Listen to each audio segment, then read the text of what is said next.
नमस्कार, जोहार। स्वागत है आपका डिजिटल झारखंडी समाचार में। तो चलिए झारखंड की आज की ताजा और तमाम बड़ी खबरों पर बात करते हैं, पर उससे पहले आपसे छोटी सी अनुरोध है कि कृपया वीडियो को एक प्यारा सा लाइक अवश्य कर दीजिएगा, क्योंकि आपका एक लाइक करना ही हमारे मेहनत का फल होता है। तो शुरुआत करते हैं आज की पहली और बड़ी खबर से।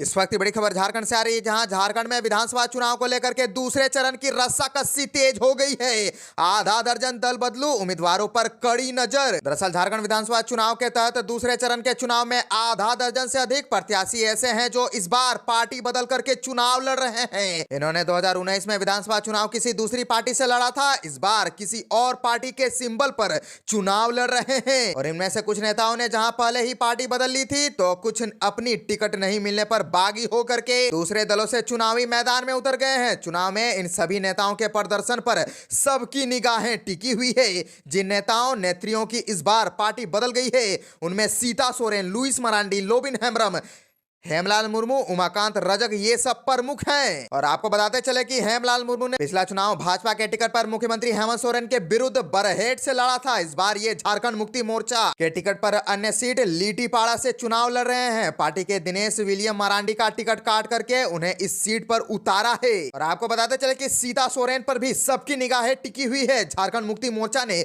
उन्हें जामा में चुनाव मैदान में उतारा है। वहीं इस सीट पर लगातार चुनाव जीतने वाली सीता सोरेन को भाजपा ने जामताड़ा में प्रत्याशी बनाया है, जो वर्तमान मंत्री इरफान अंसारी को चुनौती दे रही है। सीता सोरेन भी इस बार पार्टी बदल ली है। और अन्य नेताओं में जेपी पटेल भी सम्मिलित है, जिन्होंने पिछला विधानसभा चुनाव भाजपा के टिकट पर जीता था। इस बार ये कांग्रेस के टिकट पर चुनावी मैदान में है। इन्होंने लोकसभा चुनाव के दौरान ही पाला बदल लिया था। झारखंड से और एक बड़ी खबर आ रही है, जहां राहुल गांधी के हेलीकॉप्टर को उड़ान की नहीं मिली अनुमति और कांग्रेस का बड़ा आरोप कि प्रधानमंत्री नरेंद्र मोदी के कारण नहीं मिला क्लियरेंस। दरअसल झारखंड विधानसभा चुनाव 2024 के लिए सभा करने गोड्डा पहुंचे राहुल गांधी के हेलीकॉप्टर को उड़ान भरने की अनुमति नहीं दी गई, जिसके वजह से उन्हें काफी देर तक हेलीकॉप्टर में ही इंतजार करना पड़ा। दरअसल गोड्डा के महागामा में राहुल गांधी की चुनावी सभा आयोजित की गई। महागामा में कांग्रेस ने दीपिका पांडे सिंह को अपना प्रत्याशी बनाया है, जिसके लिए वोट मांगने राहुल गांधी गोड्डा पहुंचे थे। और आपको बताते चले कि राहुल गांधी ने कहा कि नरेंद्र मोदी कहते हैं कि राहुल गांधी लाल किताब दिखा रहा है। मैं कहता हूं इसका रंग जरूरी नहीं है, इसमें जो लिखा है वह जरूरी है। इसे आपने जिंदगी भर नहीं पढ़ा है। आप इसे एक बार खोल लेते तो देश में हिंसा फैलाने का काम नहीं करते। आप ऐसा इसीलिए करते हो क्योंकि आपने यह नहीं पढ़ा है। और राहुल बोले, देश में बंद कमरे में नफरत फैलाने का काम बीजेपी आरएसएस के लोग करते हैं। संविधान को नरेंद्र मोदी क्या दुनिया की कोई ताकत नहीं मिटा सकती है? अगर मिटाना है तो सामने आइए, फिर पता चलेगा कि जनता क्या करती है। और उन्होंने ये भी कहा कि हम नरेंद्र मोदी से नहीं डरते हैं, हम 56 इंच की छाती और मन की बात से भी नहीं डरते। इंडिया गठबंधन संविधान की रक्षा कर रहा है। संविधान में अंबेडकर, गांधी और बिरसा मुंडा की सोच है। यह हिंदुस्तान की जनता की आत्मा है। झारखंड से और एक बड़ी खबर आ रही है, जहां जेएलकेएम पार्टी यानी कि जयराम महतो के पार्टी के 2 कार्यकर्ताओं पर चाकू से हमला किया गया है। अस्पताल में भर्ती, साजिश का लगा रहे हैं आरोप, पुलिस से कार्रवाई की मांग कर रहे हैं। दरअसल गिरिडीह में जेएलकेएम के कार्यकर्ता सुधीर यादव और महेश यादव पर कुछ लोगों ने चाकू से हमला कर दिया। दोनों कार्यकर्ता गिरिडीह विधानसभा सीट से प्रत्याशी नवीन आनंद चौरसिया के समर्थक हैं। इस हमले में दोनों गंभीर रूप से घायल हो गए हैं। और आपको बताते चले कि गिरिडीह में चुनाव को लेकर के सरगर्मी काफी तेज हो गई है। जिले में दूसरे चरण यानी कि 20 नवंबर को चुनाव होना है। इसे लेकर के अलग अलग राजनीतिक पार्टियों के नेताओं के बीच जहां जुबानी जंग छिड़ी हुई है, तो अब कार्यकर्ताओं पर जानलेवा हमला भी होने लगा है। इधर नवीन आनंद चौरसिया भी अपने कई कार्यकर्ताओं के साथ अस्पताल पहुंचे और राजनीतिक साजिश के तहत कार्यकर्ताओं पर हमला करने का आरोप लगाया। कहा कि उनके कार्यकर्ताओं पर हमला हो रहे हैं, उनके झंडे को उखाड़ा जा रहा है। इतना ही नहीं, कुछ कार्यकर्ताओं को धमकी तक दी जा रही है, जो लोकतंत्र के लिए सही नहीं है। और उन्होंने इस पूरे मामले पर एसपी डॉक्टर विमल कुमार से बातचीत की और दोषियों के खिलाफ कार्रवाई की मांग की है।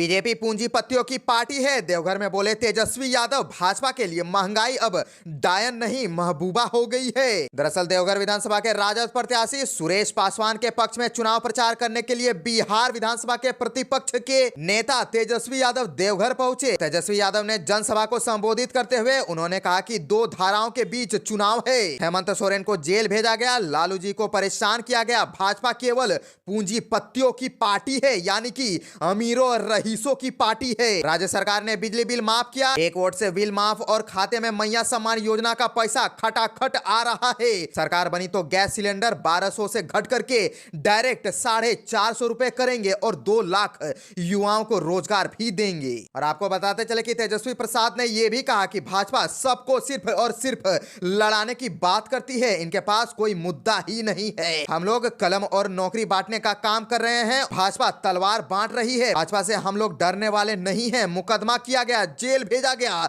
लेकिन हम लोग लड़े और खड़े रहे। भाजपा की सरकार में महंगाई चरम पर है, लेकिन भाजपा के लिए महंगाई डायन नहीं बल्कि अब महबूबा हो गई है। देश का सबसे झूठा पीएम मोदी होंगे। पीएम नरेंद्र मोदी के विमान में आई तकनीकी खराबी, देवघर एयरपोर्ट पर रुकना पड़ा। दरअसल प्रधानमंत्री नरेंद्र मोदी के विमान में तकनीकी खराबी के बाद उन्हें देवघर हवाई अड्डे पर ही रुकना पड़ा, जिससे उनकी दिल्ली वापसी में कुछ देरी हुई। विमान के उड़ाने से पहले जब उसकी रूटीन जांच की गई तो उस दौरान विमान में कुछ तकनीकी खराबी का पता चला, जिसके कारण विमान को देवघर हवाई अड्डे पर ही रोका गया। इसके बाद इंजीनियरों की विशेष टीम ने विमान की जाँच की और उसे ठीक करने की कोशिश की गई। हालांकि जब इसमें अधिक समय लगने लगा तो पीएम के लिए दूसरे विमान के लिए कहा गया। और देवघर एयरपोर्ट पर प्रधानमंत्री नरेंद्र मोदी के विमान में तकनीकी खराबी आने की वजह से उन्हें लगभग 2 घंटे तक देवघर एयरपोर्ट पर ही इंतजार करना पड़ा। प्रधानमंत्री जमुई में एक सरकारी कार्यक्रम में शामिल होने गए थे। जब वह देवघर एयरपोर्ट हेलीकॉप्टर से लौटे तो क्रू मेंबर ने यह जानकारी दी कि उनके विमान में कुछ खराबी है। झारखंड कांग्रेस प्रभारी का एक बयान पर घमासान छिड़ गया है। झारखंड कांग्रेस प्रभारी बयान बहुत ही वायरल हो गया है। घुसपैठियों को भी देंगे 450 रुपए में गैस सिलेंडर, वहीं बीजेपी ने भी अब हमला बोल दिया है। दरअसल कांग्रेस महासचिव और झारखंड प्रभारी गुलाम अहमद मीर ने एक चुनावी रैली में यह कहकर विवाद खड़ा कर दिया है कि उनकी पार्टी अगर सत्ता में आई तो राज्य के सभी नागरिकों को 450 रुपए में गैस सिलेंडर देगी, चाहे वह घुसपैठिए हो या नहीं। जवाब में भारतीय जनता पार्टी ने दावा किया है कि ऐसी टिप्पणी राष्ट्र विरोधी है और कांग्रेस की तुष्टीकरण और ध्रुवीकरण की राजनीति को दर्शाती है। दूसरी तरफ कांग्रेस का कहना है कि उनके बयान को तोड़ मरोड़ कर पेश किया जा रहा है। सल बेरमो विधानसभा क्षेत्र के चंद्रपुरा में एक चुनावी रैली को संबोधित करते हुए गुलाम अहमद मीर ने कहा कि हमने वादा किया है कि अगर हमारी सरकार बनती है तो हम 1 दिसंबर से 450 रुपए में गैस सिलेंडर उपलब्ध कराएंगे। यह आम जनता के लिए होगा, चाहे वे हिंदू हो, मुसलमान हो या घुसपैठिए हो। यह झारखंड में सभी नागरिकों को दिया जाएगा, किसी अन्य कारक पर विचार नहीं किया जाएगा। यह टिप्पणी ऐसे समय में आई है जब भाजपा नेता झारखंड मुक्ति मोर्चा नीत गठबंधन पर राजनीतिक कारणों और वोट बैंक की राजनीति के चलते राज्य में घुसपैठ को बढ़ावा देने का आरोप लगा रहे हैं। मुख्यमंत्री योगी आदित्यनाथ ने झारखंड में घुसपैठियों को सीवीडी वाला सिलेंडर देने का वादा करने के लिए कांग्रेस पर हमला किया।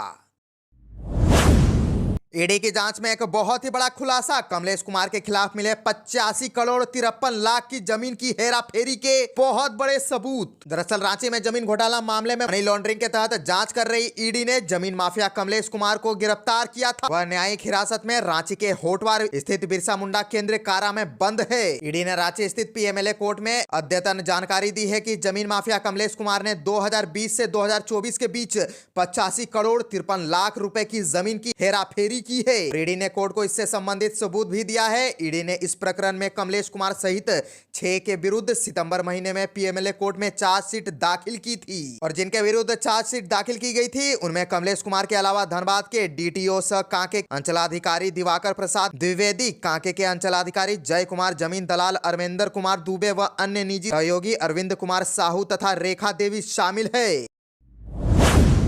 झारखंड में बांग्लादेशी घुसपैठ मामला को लेकर के देह व्यापार में आती थी लड़कियां, रोनी मंडल मास्टरमाइंड और पिंकी दिलाती थी सिम कार्ड। दरअसल झारखंड से और एक बड़ी खबर आ रही है, जहां रांची में देह व्यापार के लिए बांग्लादेशी लड़कियां लाई जाती थी। रोनी मंडल बांग्लादेशी घुसपैठ करने वालों का मास्टरमाइंड है, वही पिंकी बासु मुखर्जी इन लड़कियों को गिरोह से संपर्क करने और बातचीत के लिए सिम कार्ड देती थी। सभी सिम कार्ड उसी के नाम पर रजिस्टर थे और इन सभी बातों की जानकारी ईडी ने अपनी जांच में जुटाई। और आपको बताते चले कि अदालत में सभी आरोपियों को पेश किया गया, जहां ईडी ने कोर्ट को कई महत्वपूर्ण जानकारी दी। ईडी ने कोर्ट को बताया कि गिरोह में कई और लोग के शामिल होने की संभावना है। मामले की पड़ताल के लिए सभी को रिमांड पर लेकर के पूछताछ अनिवार्य है।